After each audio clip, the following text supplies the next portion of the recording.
The timing for this conversation could not be better. As of right now, Powell has finally cleared the path to September rate cuts, which, by the way, were probable, but they were still floundering under that kind of fully discounted level. Now we got the clarity. We're getting clarity in the market in terms of the upside and the rate cuts. The end of August low volume is going to start to slowly return as we go into Labor Day.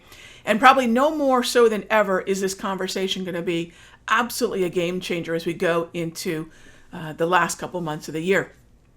So one of the questions I get a lot, and I've trained probably over at this point 10,000 traders over the past handful of decades, and this mindset shift has been the one that's created the most success. And it's not about an indicator. It's not about a specific technique. It's not about one asset class versus another. It's really simply Charlie Munger's inversion problem-solving technique. So if you frame any problem by what would guarantee failure, what are the 2 or 3 things that I could do that would guarantee failure? And that would immediately put a spotlight on what do I want to avoid. So I think of it for traders like this. How would I guarantee blowing up an account?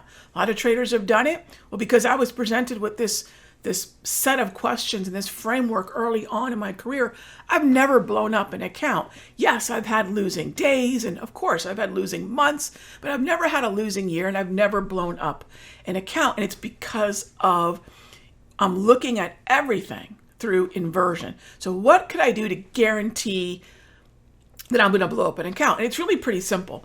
Over the years, I've observed a few things, because maybe right off the bat, these things aren't perfectly obvious.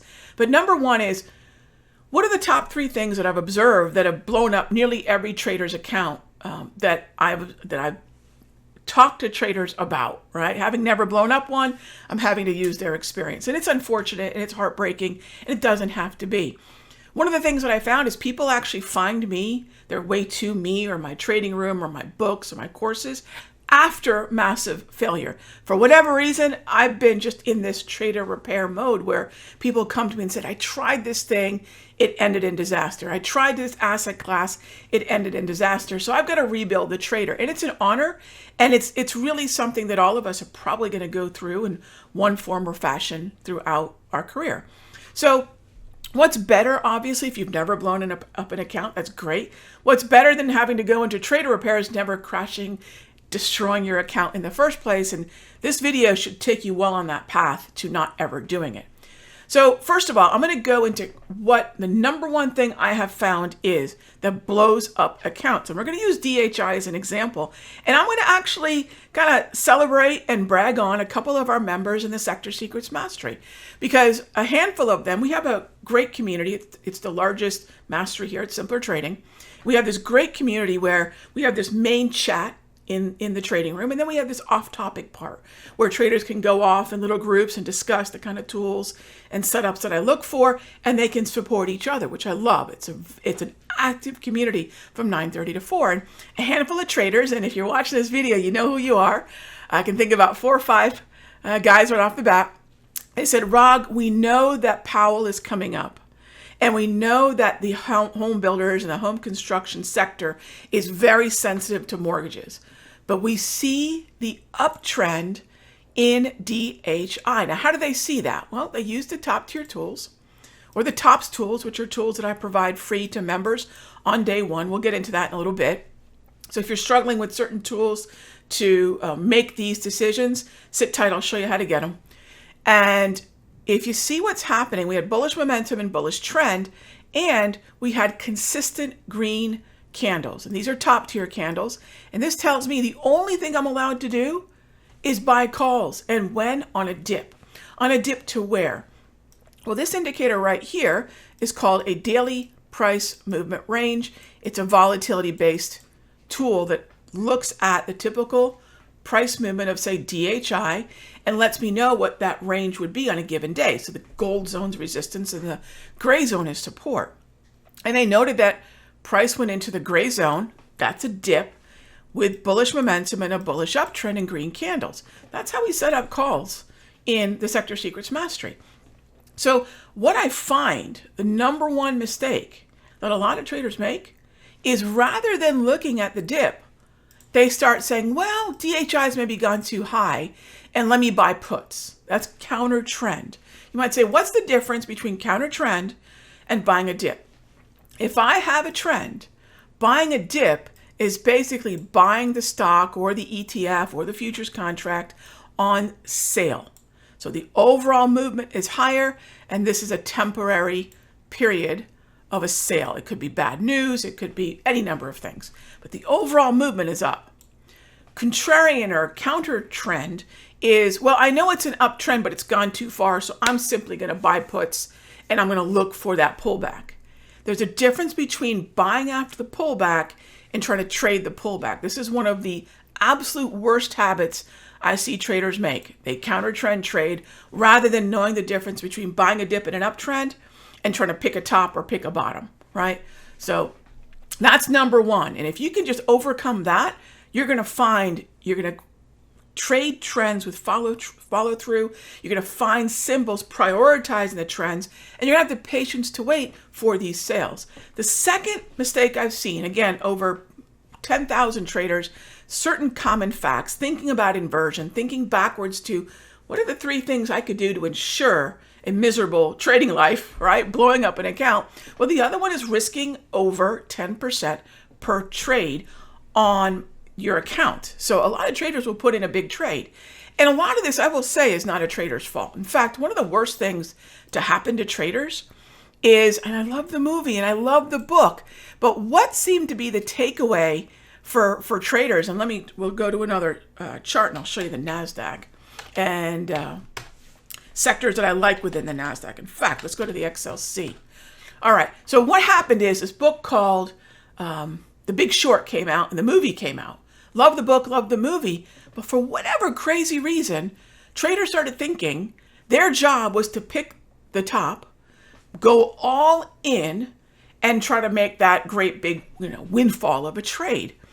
And I thought, when did trading get reduced to making these big bets? And that really seems to be this odd thing that was an unfortunate and unintended aftermath of that movie. If I'm risking over 10% per trade, so if I have a $100,000 account and I'm risking $10,000 per trade, it only takes 5 losing trades for me to be at what would be risk of ruin, which is 50% loss of the account. Now, someone could say, but Rog, you could win big too. But let's remember, if you're home run hitting, let's also remember that on the path to the big windfall, every one of those traders in the movie, and please read the book, were taking on huge unrealized losses. We all know that, Michael Burry, it's shown in the movie, he had to lock out his investors because they wanted to run for the hills. And you might say, but yeah, look how it turned out. The thing that movie should have done is talked about the other 100 traders that put on the same trade as Burry did and were not able to lock out their investors, and they blew up, right? So be careful celebrating that person who just went in big and they had a big windfall. That's not usually what you're going to find great traders do. Great traders find a reasonable risk reward, and 10% per account is absolutely not it. So that's what I see. They bet too big on an individual trade, and couple that with max debit, you've got a recipe for failure. So what's max debit? Max debit is another way of saying 100% risk on premium paid. So if I bought an option for $500, max debit would say, well, I'll risk all 500. Same thing if I bought an option for $5,000, max debit would be risking all 5,000. Well, this is my question I pose to traders when they're trying to break that, and frankly, bad max debit habit. Along the lines of the trade, whether it was the chart, whether it was the value of the option, wasn't there a point, maybe 25, maybe 50%, where you said, this trade is not doing what I need it to do. The support levels that we're supposed to hold did not support. Let me just get out while I can, not when I have to. Let me keep the risk small, and if there's another setup, I'll get back in rather than risking all of it. Because risking all of it is the hopium of, as long as there's time to expiration, well, it could. You're telling me there's a chance, right? That's an old saying. You're telling me there's a chance, and it's the hopium of that. Sure, some traders get lucky And the mind likes to remember those exceptions. But I'm telling you right now, when I talk to every trader who's blown an up account and they're an options trader, every single one of them would position size 10% or more and use max debit. So that's the second thing I would avoid. The third thing is pretty easy. And I think this is probably the one thing that if you're watching this video right now, you're probably not doing. That is trading headlines, trading news, having favorite stocks, and chasing after moves. So if you've been watching this content for a while, maybe the first thing to avoid was something new. Rog, I trade these mean reversions, meaning I'm picking a top, expecting it to pull back. I'm not trading after the mean reversion. Well, that's a really easy fix. Know the difference between picking a bottom or top and buying something on sale. The 10% risk per trade, this is simple. Understanding that risk per trade really shouldn't be, for me, risk to the account, should not be greater than 3 to 5% ever, right? And in choppy environments or volatile environments, I'd keep it closer to 3% of my account. Now, what's the fix for the third problem that most traders that I've ever seen blown up an account do? The fix is having a relative outperforming or relative performance watch list. So let's talk about XLC here. I've had this on the screen. Let's talk about this. This is actually one of the relative outperforming corners of the NASDAQ. In fact, when we did our month to date and 1 month relative performance, XLC showed up on both of those lists. So one of the things that we do every Monday is we start off with our true north, our compass, and we say, what are the sectors that are outperforming and what are the symbols within it that are outperforming? We put together a specific list of those names. We focus on those for the week. That's how some of our traders found DHI, because ITB was second on our list with DHI, Lennar, Pulte, Toll, Lowe's, Home Depot in that list. So they said, okay, Rog, thanks for giving me your specific watch list. We know what to do. We'll find our setups and we'll get to work. And that's the great thing about having a watch list on Monday. So XLC is also on that list. And if the NASDAQ's going to continue, XLC is kind of a cool sector. Let me show you what a relative outperformance watch list would look like. So what I do is I have XLC. So I'm going to open up that specific, here we go, sector in order of the stocks weighted within it. And then I'm going to separate out those stocks that are trending, because those are the high probability relative outperformers. So this would be Google. You can throw Google in there too. EA, T-Mobile, and Verizon. Oh, and Live Nation. Now these three are the overlap between the IYZ and the XLC, the telecommunications part of the communications sector. And then you've got, Google. Now, if someone says, Rog, do you like Meta or Google? I like Google. In fact, we had a nice winner in Google earlier this month. We had a 300% winner in Google earlier this month. I'd love to get back on board. It has a trend, right? Same thing with TMUS. I'd love to take advantage of that on a dip. Same thing with EAT, Verizon, and Live Nation. So those are the relative outperformers. Well, what do I want to avoid? Thanks, but no thanks. No way to Netflix. No way to Disney, Charter, unless you hate your money, and Warner Brothers. Not going to do it because the probability, that's the bottom picking part that we want to avoid. Well, it's so low, it's got to bounce. No, it doesn't, right? We know this. But if something's continuing, it's physics, right? A body in motion. But that's the way we look at it. If something's organized into an uptrend, that means the participation, the general news, the general rumors, whatever it is surrounding that stock is supporting traders continuing to buy at support and buy at higher highs. So let's single those out and focus on a relative outperformance watch list. And that's one that we've got on the radar for us in the mastery. Now I'm going to give you one bonus on this. And I know that I've turned this into a little bit of a workshop. So thanks for watching so far. If you watch this long, let me know. Hey, Rog, yep, I'm with you into nearly the 15th minute. And if you have any questions, feel free to leave them here below. So a bonus is focus on one time frame and one time horizon for each trade. So one of the things that we do in the room every morning is we start off with basically we call it an opening bell intel. So we kind of look at the first 20 minutes of the day. We start at 9:20. We look at what are the hot zones. Today was Powell. What are the data releases? What are the earnings? What's the general sentiment of the market? What's moving things at the moment? We start the morning off like that. Now, once we get that, we're going to start to day trade. And what that means is we're going to focus on the 5-minute chart. So I focus on a 5-minute chart for a 2-day trade, right? I'm not going to hold it into tomorrow. It's just for today. It's a 1-day time horizon, right? On a 5-minute chart.